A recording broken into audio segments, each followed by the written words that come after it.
सर्वमंगलमांगल्ये शिवे सर्वार्थसाधिके शरण्ये त्र्यंबके गौरी नारायणी नमोस्तुते। आपण देवी भागवत बघतोय। पौष महिना सुरू आहे। पौष आणि माघ दोन्ही महिने देवीचं जे वर्णन आहे ते या दिवसामध्ये ऐकलं तर याचा खूप आपल्याला त्याचा परिणाम चांगला होतो। मोक्षप्राप्ती तर निश्चितच आहे। आपल्या या सर्व जीवनामध्ये जर काही चांगलं कृत्य असेल तर हे आपली जपसाधना आहे, मंत्रसाधना आहे। नोकरी व्यवसाय निमित्ताने आपणाला ते करणं शक्य नाही, पण तुम्ही तुमच्या कमाईतली थोडी रक्कम या कार्यासाठी खर्च केली आणि तुमचं नाव गावगोत्र उच्चारून आम्ही उपासना केली तरी त्याचं फळ हे तुम्हालाच मिळणार आहे।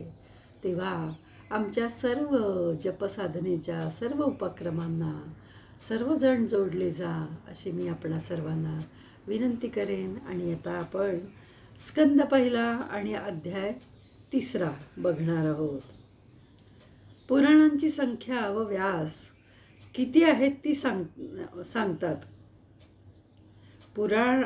पुराणांची संख्या व व्यास किती आहेत ती संख्या काय आहे हे आता आपण बघूया।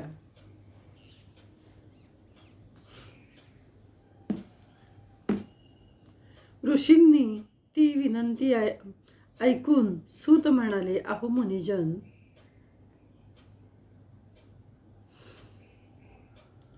ज्याप्रमाणे मी सत्यवती पुत्र महर्षी व्यास यांचेकडून पुराणे ऐकली तशीच ती वर्णन करतो। म अक्षराने सुरू होणाऱ्या शीर्षकात 2 भ या अक्षराने सुरू होणारी व ब्र अक्षराने 3 व अक्षराने 4 अ ना प ली कु आणि स्क या अक्षराने सुरू होणाऱ्या नावांची संख्या 1 आहे। यापैकी आपले मत्स्य पुराण आणि त्यात श्लोक आहेत 14,000। अद्भुत अशा मार्कंडेय पुराणात 9,000, भविष्य पुराणात 14,500, श्रीमद भागवतात 18,000, ब्राह्म पुराणात 10,000 आणि ब्रह्मांड पुराणात 12,100 आणि ब्रह्मवैवर्त या पुराणात 18,000, वामन पुराण 10,000, वायुपुराण 24,600 आणि विष्णू पुराण 23,000, पद्मपुराण 55,000, लिंग पुराण 11,000 आणि गरुड पुराणात 19,000 श्लोक आहेत। तसेच कुर्म पुराणात 17,000 श्लोकांचे तर स्कंद पुराण 81,000 श्लोक असा विस्तार आहे। ही मुख्य पुराणे झाली। आता उपपुराणे सांगतो। त्याची नावे अशी आहेत: सनतकुमार, नारसिंह, नारद, शिव, दुर्वास, कपिल, मानव, औशनस, वरुण, कलिका, नंदी, सांब, आदित्य, माहेश्वर आणि वसिष्ठ। सत्यवती पुत्र व्यासांनी या सर्व पुराणांची निर्मिती केल्यानंतर या सर्वांचे जणू काही सारच असे महाभारत रचले। आणि मन्वंतरामध्ये जेव्हा द्वापारयुग येते त्या प्रत्येक वेळी धर्मरक्षणासाठी पुराणे निर्माण करतात। कलियुगातील ब्राह्मणांचे अल्प आयुष्य ध्यानात घेऊन प्रत्येक युगात पुन्हा पुन्हा पवित्र पुराणांची रचना करीत असतात। स्त्रिया, शूद्र व विप्रेतर द्विजांना वेद ऐकण्याचा अधिकार नसल्यामुळे त्यांचे सुद्धा कल्याण व्हावे यासाठी ही पुराणे रचली आहेत। या सध्या चालू असलेल्या वैवस्वत मन्वंतराच्या 28व्या द्वापार युगामध्ये माझे गुरु सत्यवतीचे पुत्र 27 व्यास झालेले आहेत व त्यांनी प्रत्येक युगात पुराणांची रचना केली आहे। ऋषी म्हणाले, सुता, या सर्व व्यासांची तू आम्हाला नावनिशिवार माहिती सांग.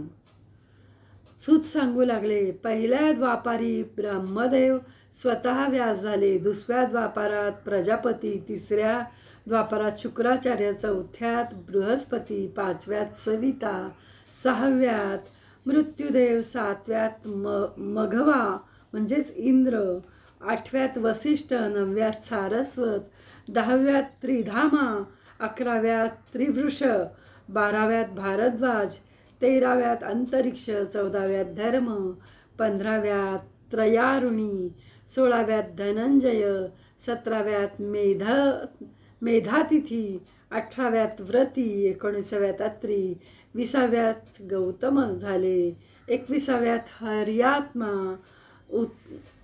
उत्तम, 22वे वाजश्रवा, 23वे सोम आयुष्यायण, 24वे तृणबिंदू, 25वे भार्गव, 27वे शक्ती, 26वे शक्ती, 27वे जातुकर्ण, आता 28वे कृष्णद्वैपायमान.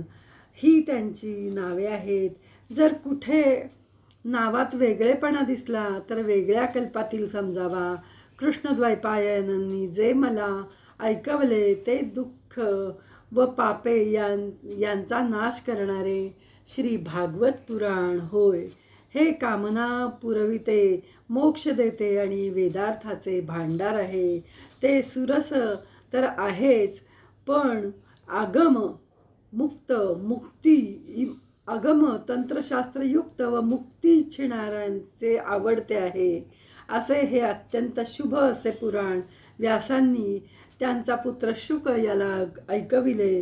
तो यज्ञातील अरणीपासून जन्मलेला विरक्त असा होता. त्याच वेळी मीही व्यासमुखातून ते अतिशय रहस्यमय असे पुराण गुरुकृपेने ऐकले. अययोनी संभूत अशा बुद्धिमान पुत्राला ते संपूर्ण पुराण व्यास शिकवित असताना दैवयोगाने मलाही अतिप्रभावी असे पुराण ऐकावयास मिळाले. हे मुनिश्रेष्ठ हो, हे श्रीमद भागवत म्हणजेच